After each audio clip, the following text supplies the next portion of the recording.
My name is Flo Fu. I'm a musician, director. I love aviation so much. People started to call me Airflow. Hi, this is Airflow in Oshkosh 2024. I found a really interesting aircraft. It's wide open. This one is one seat, and here, two-seaters. Check this out, it's wide open. You can see all the bombs.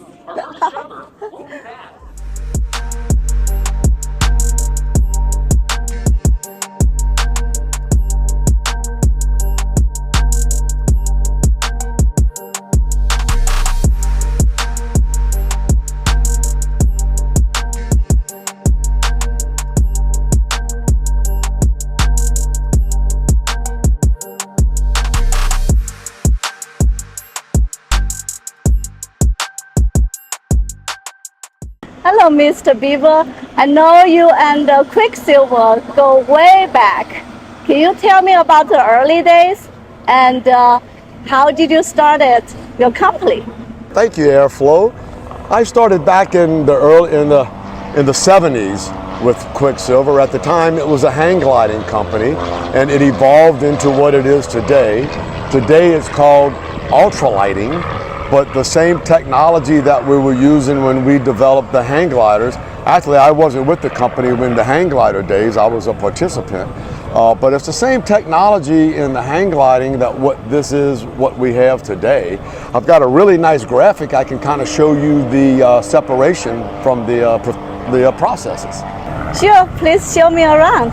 Or Airflow. So what we have here is our basic plane that we're selling today, which is from the hang gliders. This is what we ended up with. Typical of our aircraft, we have a seat, we have the control stick, which is used to maneuver the airplane around, and then on our left side we have our throttle, and then our rudder pedals are situated out front, standard airplane configuration. The simplicity of our airplanes is this is our airspeed indicator, Flo, and this works very, very well, and it's very simple. The air goes in, the little disc goes up, and that tells the pilot what his airspeed is. So the simplicity of our airplanes is that's what we excel on, is keeping them very, very simple. You can see the wing is a simple construction.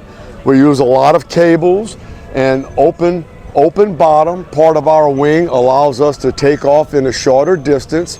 We have an impressive climb rate, and at the same time we can land in a short distance as well. And that seems to be the predominant feature of these airplanes, is that they can take off and land in a short distance, because let's face it, most of our customers are not buying these airplanes to do long cross countries or cross country trips. They want to take off from the backyard or from the airport. They want to fly around for maybe 40-45 minutes and then land for the day, and they're pretty happy with that. We also have our two-place airplanes I'd like to show you that allows two people to fly in the plane, and typically these aircraft are also used for flight instruction. We do quite a bit of flight instruction in these airplanes. But this is our board, our sidewalk board, and this airplane that I just showed you is a wire-braced airplane. It's got all the wires going around. And our two-place plane I'm going to show you has struts going out to the wing. The struts are similar to what you would find on a conventional type of airplane. That's what these are. We'll go walk here.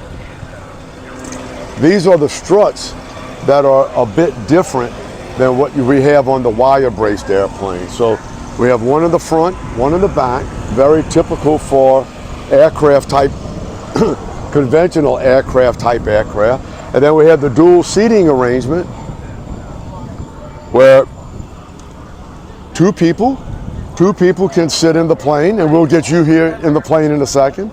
And it's one stick is in the middle, that is the control stick. This is the brake for either the pilot or the passenger. And then we have a throttle on each side. And on this airplane, our instrument panel is mounted in the front. We don't have any instruments in it as of right now, but it's mounted in the front. And then we have our fuel tank mounted up top. And this airplane too is a simple open wing, and what that does for us, that gives us the ability to do short takeoff, steep climbs, short approach, short landing distance, which a lot of our customers like because they can fly in and out of their backyards or the small farms. And it's not a go place airplane, it's an airplane just to fly and have a lot of fun. Okay, Airflow, you put your one foot right here. Yes. Okay, and then leave this foot out and just kind of scoot your butt into the seat. I'm gonna come around and put the pad for you. Let's get you situated. How is that? Yeah. Is that more better? And then I'm going to do the same thing. We're going to get in here. Okay. And we're going to sit down. And so here we go. So here's our control stick. This is our control stick. We're going to hold that. And what this does, this controls the elevator. All right, like a conventional airplane. So that's the elevator is the tab all the way in the back. And what that does is that makes the nose go down or pitches the nose up. And then so if we where move, is the nose? Okay, so what we're going to do here, so we move here, okay, that makes the plane turn like this or turn like this. Okay. And then if we move the pedals, okay, if we push this leg, this is your left foot, we're going to make a left turn. And then if you push your right foot, we're going to make a right turn, just like that. Oh, very simple. Very simple. I think it's very special about this plane. It's wide open here. And you can see, yes, you can look down and see very easy. I love it. Yeah. What do other people think of it? They love it. That's why this type of flying is so busy and so popular right now, because it's all out in the open. Majority of our customers are already pilots. They just like the open feel of this type of aviation. See, I wear my short pants when I'm flying and the breeze goes. Oh, yeah. You got the wind in your face. We have a little bit of instruments up top. And then to start the plane, all we simply do is we turn the fuel on, we turn the 2 ignition switches on right here, and then we simply push the start button. Okay. And then the motor starts. On your right hand side, you have the throttle. You see them right here? Oh yeah, here is the throttle. Yep, that's your throttle. Okay. And then when we're on the ground, this would be our brake lever. Okay. And that's it. That's the whole inside cockpit of the Quicksilver aircraft. Yeah. So how do people learn Quicksilver? So with this airplane, being a 2-place airplane, an instructor can teach a student how to fly using this type of an airplane. This type of aviation is a little different than conventional airplane in the fact that it is a lightweight airplane with a lot of power. So our takeoff roll is very short, and then our climb angle is very steep. And once again, like we just said earlier, you can take off in a short field and you can land in a short field. And that's where it really shines on that. So we teach the students, a lot of time our students are already pilots. We're just transitioning them into this type of aviation. Okay. So you use 2-seaters. So this 2-seater is experimental or it's ultralight? Well, ultralight is a single-seat airplane. Yes. And this is a 2-place. So this actually falls into either the experimental amateur-built category, or it could fall into the light sport aircraft category. So for the pilot license, with the ultralight, there is no license. With this airplane, you need a sport pilot license. Okay. A simplified version of the conventional pilot license. How many aircraft, how many Quicksilver have been sold this year? So all time? Yeah. So we know it's over 15,000. 15,000? We know it's over all 15,000. over the world? All over the world. Wow. Yeah. It's we're a worldwide company. We ship all over the world. To this day, we still do the same thing.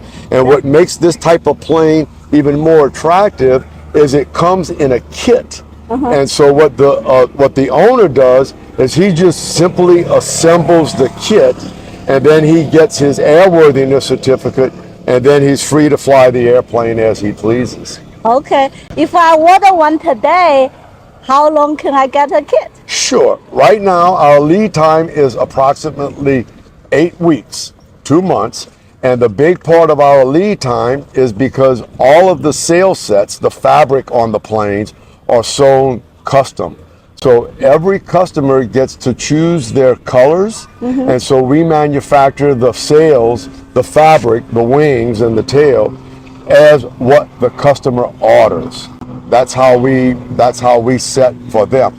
And that's our biggest lead time. Our delay on the kits is the sail sets. So over the years, you probably use many kinds of engine, right? Yes, we have. You have We like certainly a have. dual engine to offer to show people. Sure, I'll be more than happy to. Let me show you around the back of the plane where the engine is located, and I can briefly describe to you how the changes have been over the years. Sure. So on this aircraft, what we have is called the Rotax 582 engine. It's a 2-stroke engine with 2 cylinders. It's manufactured in Austria.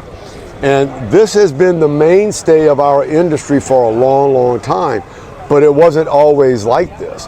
On the 2-place airplanes, we originally started off with a 54 horsepower engine, and later in the years, we moved up to a 64 horsepower engine. This particular engine has the engine RPM is 6,500 RPM, but then it runs through a reduction drive system that slows the propeller down to approximately 2,800 RPM. In this motor, in our package, what we build, we have a centrifugal clutch in the gearbox. So when you start the engine, the propeller doesn't turn. And so once the engine RPM moves up to about 2,300 RPM, then the propeller engages. And the beauty of this is when you do start the engine, you're not dealing with the thrust making the plane trying to move forward. Now we can walk to the single place airplane, and I'll show you the engine we have on that. We'll walk around the back of this plane. Watch your step.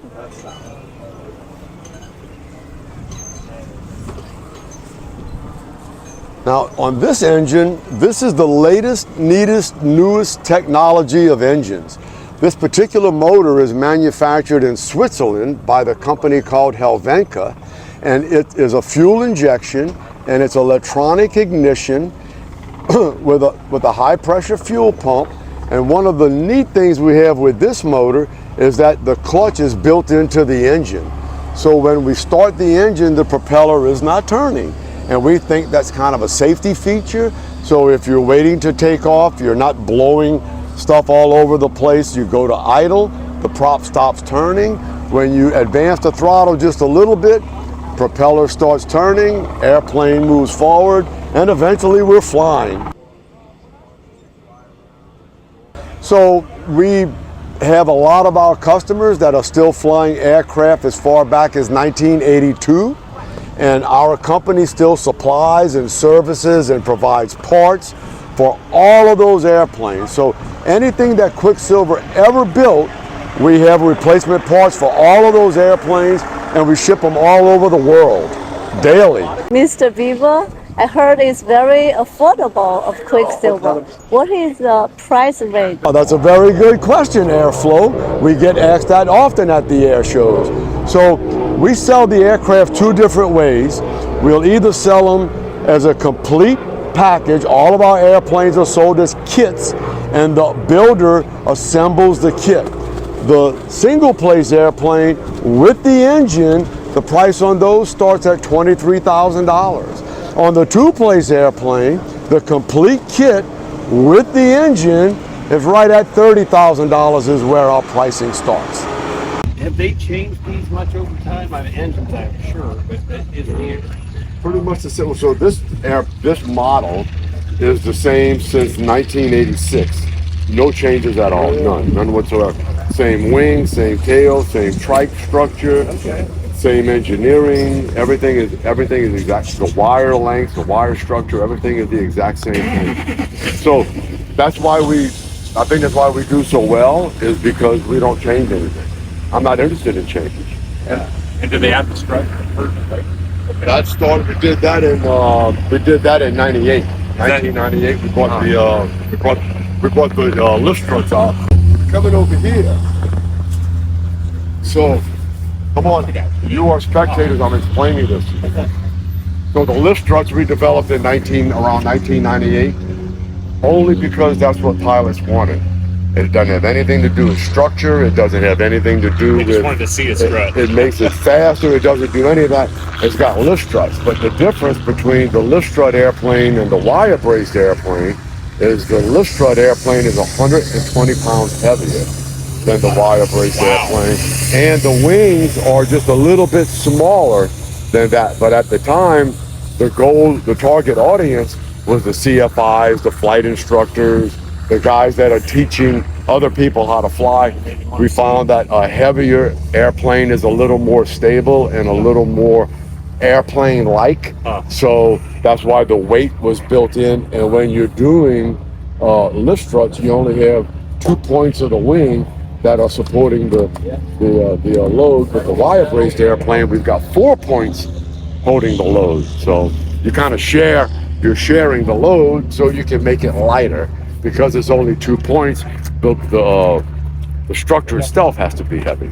So is this faster than? It is, yeah. Well, because so it's less. The fast and the slow with Quicksilver is the wing. So we have the single surface wing, which is a slower flying wing because it develops its speed at a slower speed, at a lower speed, and the double surface wing is more airplane-like. So it just goes through the air faster because it has less drag. But so this wing now for us, at any rate, is we hardly ever sell double surface wings anymore. Nobody wants that because in the beginning, everybody was wanting to go faster. They were buying one of these and they wanted to turn it into a bonanza. You know, I'm gonna go visit family and I'm gonna go do this and I'm gonna go.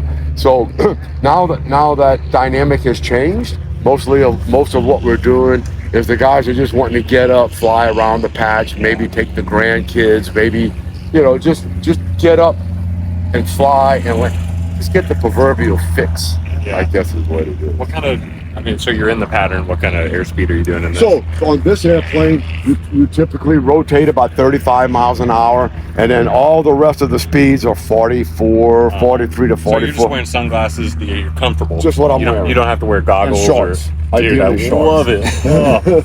Sunglasses and shorts is what it is. That is so good. Yeah, so and then you're just feeling the airplane. Instruments are absolutely not necessary. All right. So what happens is, we take a guy that we've taught how to fly this type of flying, and then we put him in a GA type of airplane. They're lost. There's no sensory. There's no feeling. So now we're training the pilots. I don't know if you guys are CFIs or not, but now we're training the pilots handle the needles or handle the ribbon, or so I can teach somebody how to fly on a computer in that type of an airplane, essentially. All right, but this is more of a wind in your face type. What is that, a panel there on the top? That's the black thing. That's just so this airplane is still being built. Oh. It's still a kit being constructed. Oh. So that's where the instrument panel would. That's where the instrument panel would go. So you would get airspeed and. Yeah. So we've got our guy over here that sells a little electronic panel that's got the illuminated bar and the airspeed ribbon and the altitude but you just ribbon. Don't need it. You don't. But our predominant customer base is retired ATP and retired military. Wow. So that's what's coming here. Say, hey man, I just turned 65. They threw my ass out of United, so here I am on the ground. And you don't need a medical, right? Yeah. Sport pilot is a driver's license medical. Dude, I love it. It's called validation. So but you're required before every flight, you got to go, am I fit to fly? Right. If the answer is no, then you can't fly. That's a kind of a unique thing that they do. Would be such a blast. Yeah, and that's all it is. It's fun, just fun. That's it. And we do the floats, we do the skis, we do all of the different kind of stuff. What's the range? So it's depending on the fuel tank naturally, all right? But on this engine, you're burning about 3.5 to 4 gallons an hour. So depending on the fuel tank, so if you got a 12-gallon tank, and we don't say what the range is, we say the duration. Okay. And so you're looking at maybe 3 hours safe. Oh, that's awesome. On that, which is plenty. Yeah. You know, and then the guys on the floats, they burn up a little more fuel because they're spending a little more time taking off and landing, giving the rides. Like this and all the other stuff. I mean, So- those are pretty reliable motors The still. 503 was no doubt the absolute hands down best motor ever manufactured. And is that Discontinued. 50 horse? Well, but you could probably get parts forever. You can still get parts for them, but yeah, so the 503, the single carb was like a 48 horsepower, the dual carb was a 52. Okay. Great motor, air cooled, no radiator, very, very They're simple. oil injected, right? Or do you? It could be oil injected if you wanted oil injected. So all the engines have an oil injection pump. Okay. But what's the thought on that? Like from your perspective, you've been doing it so long. You don't like it? Being a mechanic, having a constant oil all the time, we find the engines last longer. If you. Or if it's constant oil. So if you mix 40 to 1, you got 40 to 1 all the time. Oh, because it goes faster, it delivers more oil. It's So linear. Are you thinking that you don't get enough oil at low? So at the lower RPMs, what we're finding out is that and all the mechanics, a lot of the mechanics don't want oil injection. Right. And we know from teardown experience that the non-oil injection engines last longer. Okay. All right. Oddly Does enough. it foul more because of higher oil? I mean, I'm just asking. I don't. No, it's very good questions. And so what I find is having more oil is better than less oil. Right. And what the engineers are saying is they want it exactly metered. All right. Yeah. But the engineers are sitting in the air-conditioned, fluorescent lit office. All right. We're out in the field flying them, so we want the longevity of the engine as long as we can. I'll be there. Yeah. So the question was. No, that's the disc just floats. That's so great. Yeah. The disc moves up and down. What's the stall like? Yeah, it really is. It's just a mush, you know. And then you just flatten it out. And so in the two-place airplanes where we demonstrate a stall, we have to kind of whip it. Oh, really? Yeah. The guys want to see a braking stall, just because the wings are so big for the weight Yeah. of the airplane. Yeah. You know, the power to weight ratio is way out of whack to what most people have flying GA, the 172, Cessna, the Cherokee 140 stuff.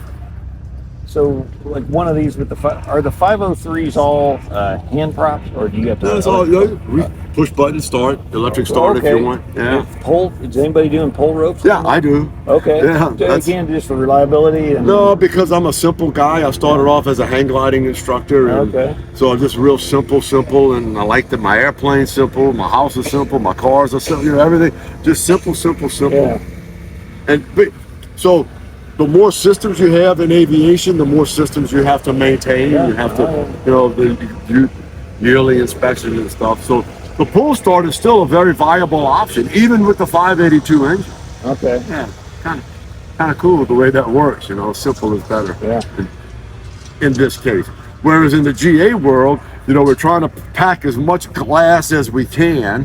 You know, we're doing as much. We want to put as much stuff in the airplane to where the pilot doesn't have to do anything. Yeah. We're not like that. We want to do it. We want to fly. You know, we want to touch and do things. Well, hey, thanks for the great Hey, explanation. That's really fun. Anytime. That's great. I got to meet the lady here.